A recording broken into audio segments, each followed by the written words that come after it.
اعوذ باللہ من الشیطان الرجیم بسم اللہ الرحمن الرحیم وَإِذْ قَالَ مُوسَىٰ لِقَوْمِهِ إِنَّ اللَّهَ يَأْمُرُكُمْ أَن تَذْبَحُوا بَقَرَةً، اور یاد کرو جب کہ موسیٰ نے اپنی قوم سے کہا یقیناً اللہ تمہیں حکم دیتا ہے کہ گائے کو ذبح کرو۔ یہ واقعہ میں پہلے آپ کو بتا دوں، پھر ہم یہ آیات تیزی سے پڑھ لیں گے۔ بنی اسرائیل میں ایک شخص قتل ہو گیا، عامیل نامی، اور قاتل کا پتہ نہیں چل رہا تھا۔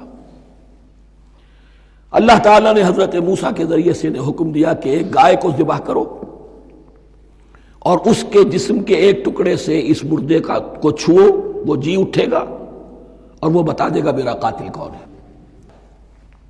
اب یہ کہ یہ معجزات کی شکل ہے جو بار بار آ رہے ہیں، اور سابق اس امت کے اندر معجزات کا آپ کو بہت عمل دخل ملے گا۔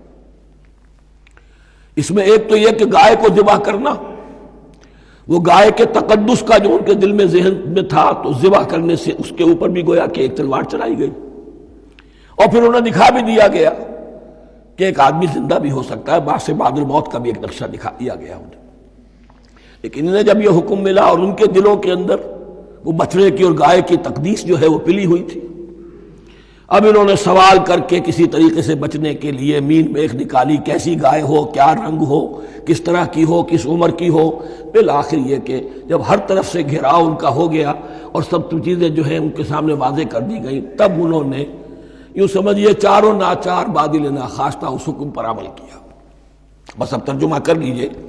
وَإِذْ قَالَ مُوسَىٰ لِقَوْمِهِ إِنَّ اللَّهَ يَأْمُرُكُمْ أَن تَذْبَحُوا بَقَرَةً، اور یاد کرو جب کہ موسیٰ نے کہا اپنی قوم سے کہ اللہ حکم دیتا ہے تمہیں کہ ایک گائے کو ذبح کرو۔ قَالُوا أَتَتَّخِذُنَا هُزُوًا، انہوں نے کہا کیا آپ ہمارے ساتھ کوئی ٹھٹھا کر رہے ہیں، مذاق اڑا رہے ہیں، یہ کیا بات آپ کہہ رہے ہیں؟ قَالَ أَعُوذُ بِاللَّهِ أَنْ أَكُونَ مِنَ الْجَاهِلِينَ، فرمایا میں اللہ کی پناہ طلب کرتا ہوں اس سے کہ میں جاہلوں میں سے ہو جاؤں، کہ میں ان دین کے معاملات کے اندر استہزاء اور تمسخر کو شامل کر دوں۔ قالوا ادع لنا ربک یبین لنا ما ہی، اب انہوں نے کہا اچھا ایسی بات ہے تو ذرا اپنے رب سے دعا کیجئے کہ وہ ہم پر واضح کر دے کہ وہ کیسی ہو۔ قال انہ یقول، حضرت موسیٰ نے فرمایا اللہ تعالیٰ فرماتا ہے انہا بقرۃ لا فارض ولا بکر، وہ ایک ایسی گائے ہونی چاہیے کہ جو نہ بوڑھی ہو نہ بالکل بچھیا ہو، عوان بین ذالک، ان کے بین بین ہو۔ فَفَعَلُوا مَا تُؤْمَرُونَ، تو اب کر گزرو جو تمہیں حکم دیا گیا۔ قَالُوا ادْعُ لَنَا رَبَّكَ يُبَيِّن لَنَا مَا لَوْنُهَا، اب انہوں نے پھر کہا ذرا ایک دفعہ اور دعا کیجئے اپنے رب سے، وہ ہمیں بتا دے اس کا رنگ کیسا ہونا چاہیے۔ قَالَ إِنَّهُ يَقُولُ إِنَّهَا بَقَرَةٌ صَفْرَاءُ فَاقِعٌ لَوْنُهَا تَسُرُّ النَّاظِرِينَ، فرمایا اللہ فرماتا ہے کہ وہ گائے ایسی ہونی چاہیے زرد رنگ، شوخ رنگ، شوخ زرد رنگ کی، چمکیلی، جو دیکھنے والوں کو خوب اچھی لگے، پسند آئے، دل میں کھپ جانے والی۔ اب جو زیادہ سے زیادہ ان کے ہاں مقدس سمجھے جاتے تھی گائے، رفتہ رفتہ سوال کر کے اگر پہلے ہی حکم پر وہ کر دیتے تو کسی بھی گائے کو ذبح کر دیتے، لیکن یہاں گھیراؤ ان کا ہو رہا ہے کہ جس کی تقدس کا ان کے ذہن میں زیادہ سے زیادہ تاثر ہے اسی کو واضح کیا جائے۔ قالوا ادع لنا ربک یبین لنا ما ہی، پھر انہوں نے کہا ذرا اللہ سے دعا کیجئے اور وہ ہمیں یہ بتائے کہ وہ کیسی ہو۔ ان البقرہ تشابہ علینا، یقیناً ہم کچھ شبے میں پڑ گئے ہیں، یہ گائے کا معاملہ مشتبہ ہو گیا ہے ہم پر۔ قال انہ یقول، فرمایا اللہ فرماتا ہے انہا بقرۃ لا ذلول تثیر الارض ولا تسقی الحرث، وہ ایک ایسی گائے ہونی چاہیے کہ جو کوئی جس سے مشقت نہ لی جاتی ہو، نہ وہ ہل جوتتی ہو اور نہ وہ رہٹ کا پانی کھینچتی ہو۔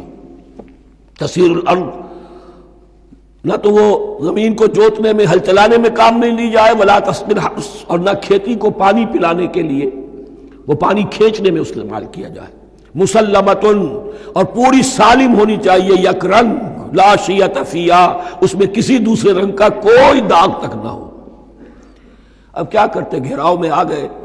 قالوا الآن جئت بالحق، کہا انہوں نے کہ ٹھیک ہے اب تو آپ نے بات جو ہے پوری طریقے سے واضح کر دی۔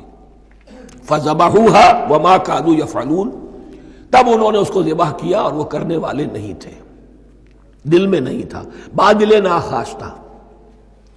اب دیکھیے یہاں ترتیب ذرا واقعے کی جو ہے مختلف ہو گئی ہے۔ جو اس ذبح بقرہ کا سبب تھا وہ بعد میں بیان ہو رہا ہے یہاں۔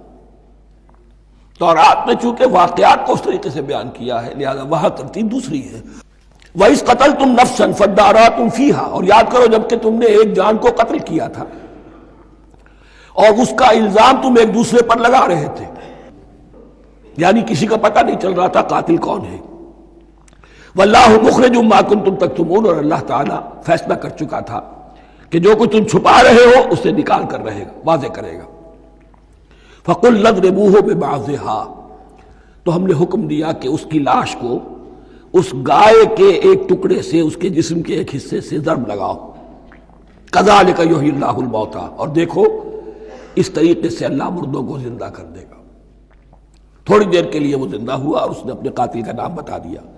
وَيُرِيكُمْ آيَاتِهِ لَعَلَّكُمْ تَعْقِلُونَ، اور وہ تمہیں دکھاتا ہے اپنی آیات تاکہ تم عقل سے کام لو۔ اب جو الفاظ آ رہے ہیں بہت سخت ہیں، بہت سخت ہیں، لیکن ان کو پڑھتے ہوئے درون بینی ضرور کیجیے گا، اپنے اندر جھانکیے گا۔ ثُمَّ قَسَتْ قُلُوبُكُمْ، پھر تمہارے دل سخت ہو گئے۔